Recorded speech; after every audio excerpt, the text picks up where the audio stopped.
I would like to thank Zarni Maung, Gayatri Spivak, the academic units at Columbia that are sponsoring this international conference, and especially the Free Rohingya Coalition for inviting me to participate.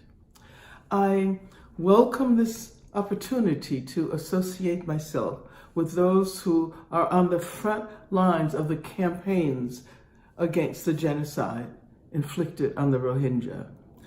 I'm especially happy to encounter, virtually at least, Professor Radhika Kumaraswamy, whose UN work on gender violence had an important impact on US activists. I vividly remember when she was barred from visiting women's prisons in Michigan in 1998. Over the last decade or so, I've always attempted to make connections between a range of social justice struggles, especially those that highlight feminist resistance to state violence, and the ongoing struggle for justice in Palestine. Last spring, I had the opportunity of speaking on the same platform as Gayatri Chakravorty Spivak at a symposium in Berlin entitled Planetary Utopias, Hope, Desire, Imaginaries in a Post-Colonial World. There, I tried to point out that we needed to accelerate our international solidarity campaign with the Palestinian people. When I was speaking about this during the conversation with Gayatri, she pointed out that the situation of the Rohingyas should also be placed at the center of our justice agendas. During her formal presentation, Gayatri spoke about and included images of the Rohingya fleeing military assaults in Rakhine State.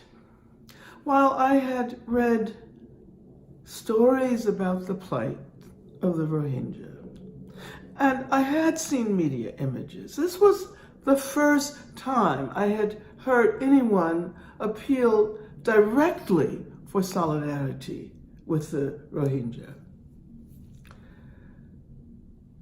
I thank you, Gayatri, for bringing these issues to our attention and for urging us to realize that the importance of standing with the Rohingya resides not only in the fact that they are the targets of genocide and crimes against humanity, which of course they are, and this should not be underestimated. But what is even more important is that these attacks are often minimized because they are perpetrated under the guise of spreading democracy.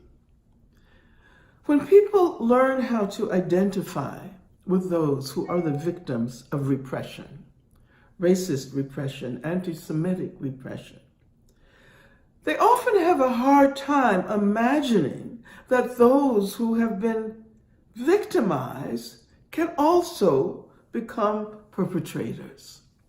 This failure to acknowledge the seemingly contradictory ways in which history often unfolds sometimes has the effect of cloaking horrendous and often systematic acts of violence and terror. Cloaking violence and terror behind sympathy with a previous victim status of the perpetrators. Thus, it is often the case that when we call for the recognition of the human rights of Palestinians, or we suggest that a boycott, divestment, and sanctions movement is a historically tested, nonviolent mode of resistance, we are asked the question, do you agree with Israel's right to exist, as if states have rights, as if Jewish citizens of Israel do not also criticize their state, and as if that question itself were enough to further silence all discourse. In my personal situation, a human rights award that was offered to me was rescinded, so I understand, because of my solidarity with the Palestinians.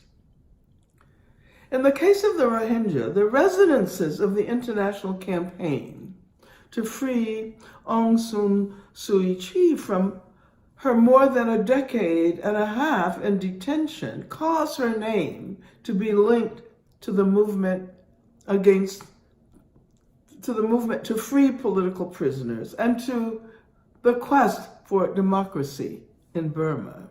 And to remember primarily how she was raised up in the past as a symbol of democracy in the world, how she won the Nobel Peace Prize, and how she was called the spiritual heir to Gandhi's nonviolence.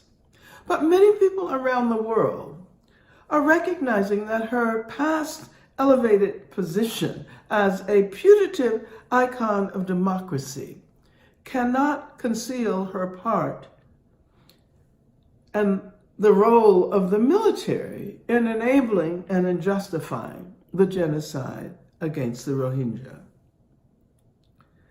We know that during the last period, some 700,000 Rohingya have been forced to flee Rakhine State and are now in refugee camps in Bangladesh. That is almost 1 million people, 1/3 of whom are children, 40,000 orphans, and thousands of children who are the product of mass rape by the Burmese military. We also know that within the context of the United Nations, numerous investigations have reached the conclusion that an ethnic cleansing campaign is underway in Myanmar. UN Special Rapporteur on Human Rights in Myanmar, Professor Yang Hee Lee of South Korea, has called for the trial of Burma's leaders, starting with the commander-in-chief of the armed forces, whom she says should be tried for the crime of genocide. But why have we not generated more vigorous international support for the Rohingya?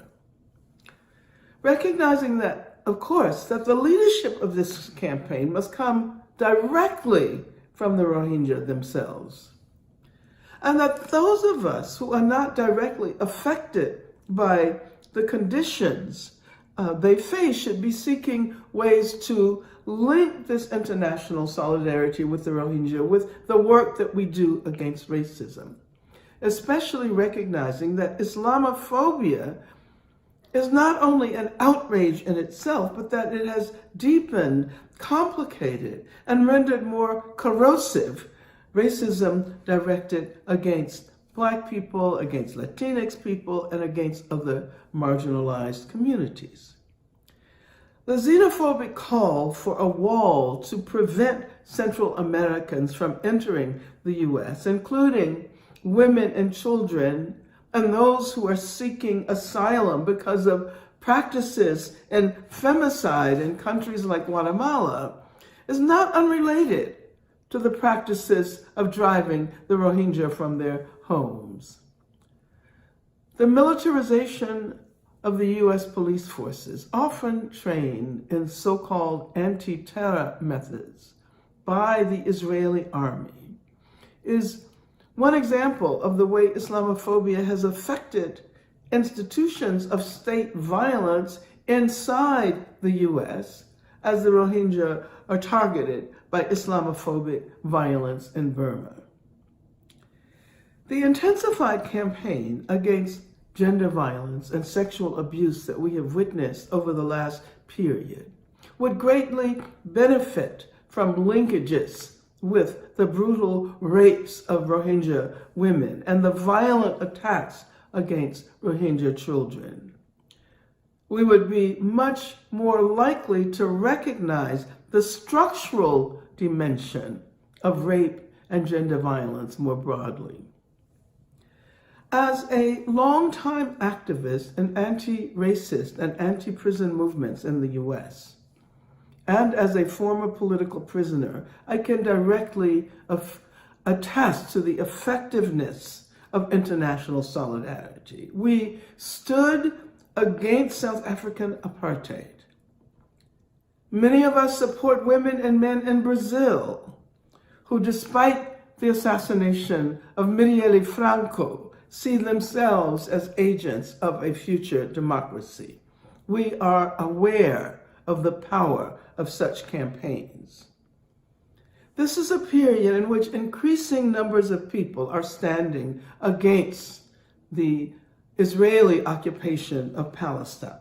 It is important to expand this collective consciousness and to recognize the indivisibility of justice. I therefore join all of those around the world who stand with the Rohingya, who stand with the Kachins, the Sam, the Karen, the Rakhine, and other oppressed people. Just as Palestinian civil society followed the example of the boycott against apartheid South Africa, we support the call for a similar boycott of Burma.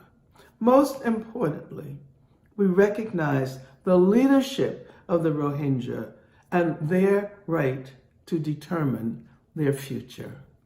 Thank you.